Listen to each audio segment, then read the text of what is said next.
That was my third point. We don't know, we can't. And because of this, the revolutionaries have a bigger job about being sure that when the revolution, and let me just make the point about Lenin here, that Lenin has said, you need professional revolutionaries. In other words, a vanguard, people who think about the revolution every single day.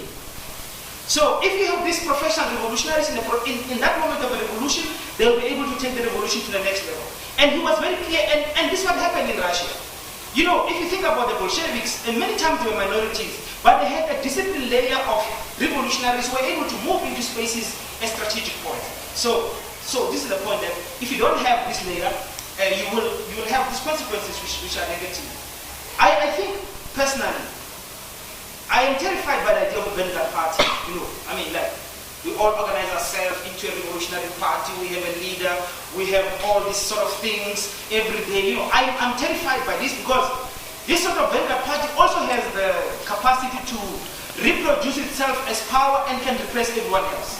I'm more interested in and lose, and this is my sort of run on Lenin, that instead of these hardcore revolutionaries, we need a layer of people who want change, who are in touch with one another, who understand how violent our current system is and want to see change. But we have to democratize, and I hate democracy because I'll tell you that I hate the word democracy. But we need to find means to bring more people into participation in what we do. I'm terrified of this vanguard party, but I'm saying that if we don't have that, this is the problem. Let me just tell you what I think is the key lesson for number 4, key lesson for Egypt. Key conclusion is that we're the revolutionary moment, but we don't have a revolution. There was a revolutionary moment, and when you think about it, when you think about that Friday, you know, I don't know if people have followed it, you know, there was just 2 weeks of toing and throwing, and then Mubarak brought his gangs to start attacking the people in the square. Every Friday, you know, there are these big pushes. Tuesday, we're going to have 2 million people, and they did have 2 million people. Friday will come with 2 million people and more, and this was happening. And then Mubarak had to leave. And that Friday, remember that Friday, what had happened is the marchers had decided that in fact, they're not just going to be in the square. It is the first time they were saying, we're going to go onto the broadcasting corporation, we're going to go to the palace. So for the first time, the square, people in the square are deciding we're going to take over these spaces of power. And at this point, power said, no, you're going to have to leave. Now I'm arguing that at that precise moment, there was revolutionary possibility right there in that square. There was a revolutionary moment. But you see what people did, and this is the big problem, is that instead of using that power, they surrendered that power back to the army, which is Mubarak's army. So people were, now, and it's a very clever thing that happened. People started with real big questions around wanting change, but with time they started saying Mubarak must go. They formalized their hatred in the individual called Hosni Mubarak. So now, we want this man to go, and the man did, and I'm sure he spoke to his friends. You know, the army, everybody, maybe they said, look, it's looking bad now, you know. Maybe you must indeed go, you know, there's an island somewhere, you can sit there, chill a little, and we can run things here. I do believe this discussion happened within the army and the generals. And Mubarak then he said, okay, I'm going there.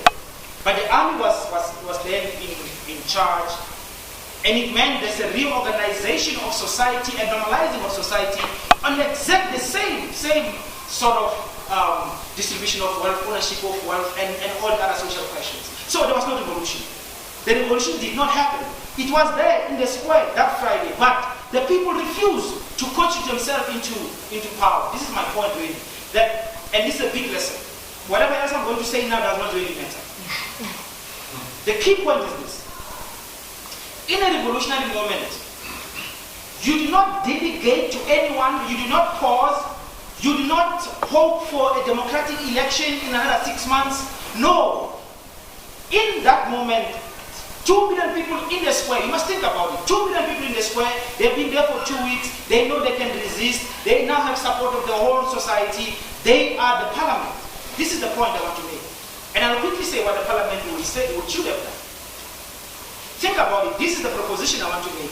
The people must not delegate their power to anyone else, but they must constitute themselves as power right there and make laws and run society. I will tell you how. I mean, I'm going to ask you to imagine with me.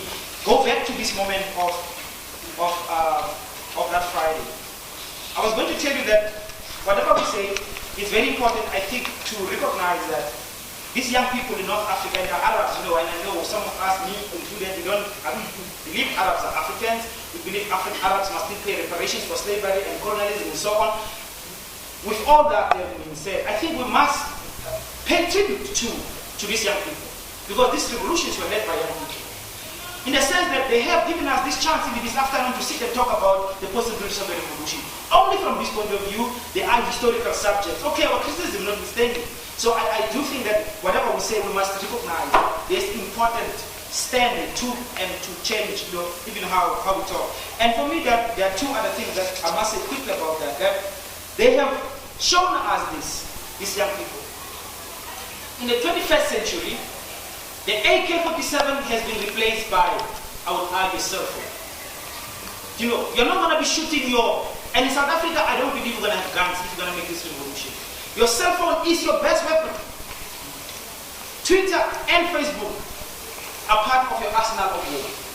It's not the AK-47, and we can talk about this now maybe in light of what's happening in Libya and so on. But I think if you look at those young people, this is what they told us, this is a great example.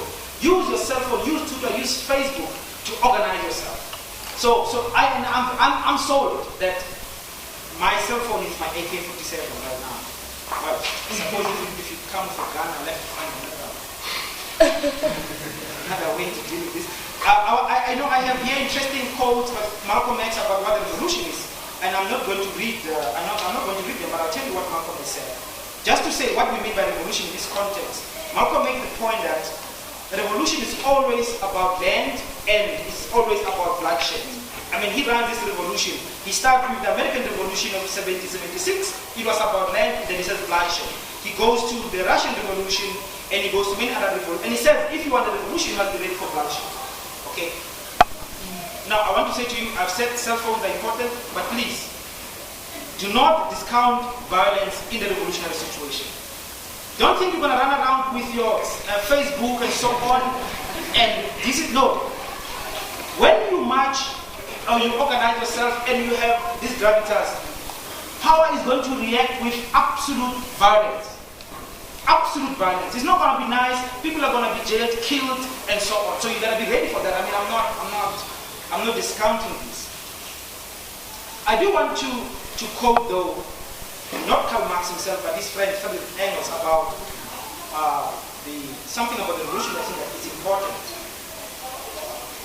Reflecting on the Paris Commune, now you all are in university, so I don't have to go back to the Paris Commune and that sort of thing. I make a big assumption that at best they do teach something about the Paris Commune, because it was one of the few times in human history when people did take power and exercise it, even if only for 2 months. Reflecting on this, Friedrich Engels said the following: a revolution is certainly the most authoritarian thing there is. It is an act whereby one part of the population imposes its will upon the other party by means of rifles, bayonets, and cannons. Authoritarian means, if such there be at all. And if the victorious party does not want to have fought in vain, it must maintain this rule by means of terror, which its arms inspire in the reactionists. And then he goes on to say, would the Paris Commune have lasted a single day if it did not make use of this authority of the armed people against the bourgeoisie? Shall we not, on the contrary, reproach it for not having used it freely enough? Now the point here I think is very important. Engels says, let us be real. A revolution means one section of the population imposes its will on the other sections of the population.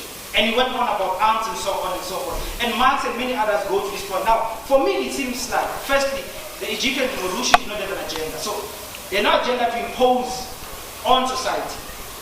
So, even if they could, and I believe at this point that they could have, even the army would have shot, because the army had said they were not going to shoot. They had a deal with the army.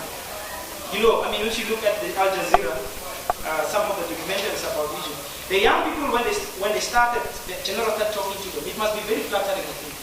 You know, imagine you guys are busy on Facebook talking about the revolution and organizing yourself, and you get this general trying to say, guys, listen, it's okay. I will not send the special forces, like those people are special forces. They will not shoot you. And he has meeting with you. And so, young people were very, I think, in my view, flattered by this. And so, and at that moment also, there was another thing that happened. The army became legitimate. They said the army is a legitimate possibility in this fight. So the army becomes their friend. I'm saying that even with the army, once there's 2 billion people and they say they're going to shoot, the first thing we do is we also attack the army immediately at that time. And I'll come to those points.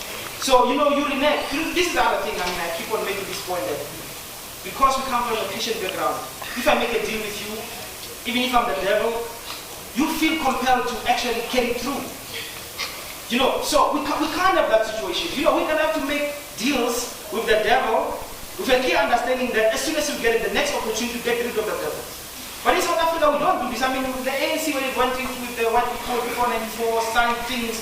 Even now, when you say ANC, why land reform is not happening?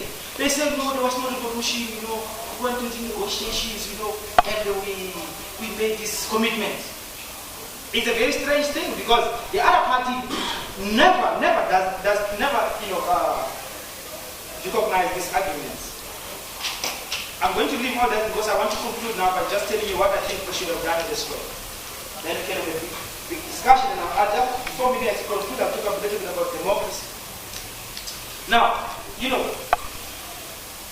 I'm arguing that the revolution failed at the moment that people did not consider themselves into democracy, direct democracy. And, I said this in Soweto, and I've repeated this talk in Durban as well, and I said, I think there are 10 things that the revolution should have done. 10 things that the revolution should have done. At that moment, so we had 2 million of us who are in the square. We declare firstly that we are the assembly, National Assembly. The first thing that we do, we arrest Mubarak and his generals. So we declare there in the assembly that Mubarak and the general must be arrested now. So that we take them to jail. There and there, you don't wait. The second thing that you do, you dissolve the army, the police, and the courts. And I think in our situation, also the universities. I think we'll simply say, okay, the universities are no longer run by these guys. The universities, everybody who is part of the revolution, reorganize the university on a different logic, on a different technological possibility. So we get rid of non-Chinese people and so on, We sit together, we decide on the curriculum and the teaching and so on. But that is true not just for university, it's true for, I would argue, other elements of society. The third thing I'll do is nationalize all the means of production and socialize them. So we declare there in the square, right there and there, all the wealth of the nation belong to the people. And we can then elaborate what it means. We don't want the chief executive officers, we don't want this board, we don't want all these people, the wealth belongs to the people. And it means Monday when we go to Woolworths, the workers are going to run Woolworths. So yes, and then it means this that workers meet, and of course it will be chaotic because okay, now they don't know really where the milk comes from and where the cabbage and other stuff, so they must quickly think, okay, there are comrades on the farms who are bringing this, and there are comrades on the trucks. So we're running this thing backwards, and it is very important, I think, to make sure you feed your people, because this is what capital will do. The first thing they do, they will starve your people. So the first thing we do, the land belongs to the people, the food belongs to the people, and if you fuck around with us, we will basically mess you up. So anybody who sabotages the revolution, that's where they see our violence. If you don't do this, you'll end up like Mugabe. You see, that's what Mugabe. You can't have spaces which are outside of the capital logic in a capitalist environment. Like okay, you take land, you give it to the people, but you don't take everything else. So what they do, they block the food. They can easily, or you even decide the money is no longer part of the equation because they will bring the rent down and so on.